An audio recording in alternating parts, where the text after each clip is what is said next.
Welcome to our YouTube channel. In this video, we'll provide you with a full guide on how to enable likes notifications in TikTok. If you want to stay updated and engaged with the likes on your TikTok videos, follow these simple steps to turn on likes notifications. Step 1.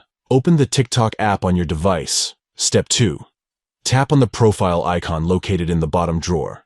This will take you to your TikTok profile. Step 3. In the top right corner, you'll see 3 stacked lines. Tap on those lines to access the TikTok menu. Step 4. From the menu, select Settings and Privacy. Step 5. Within the Settings and Privacy section, tap on Notifications. Step 6. Now you'll see different options for notification settings.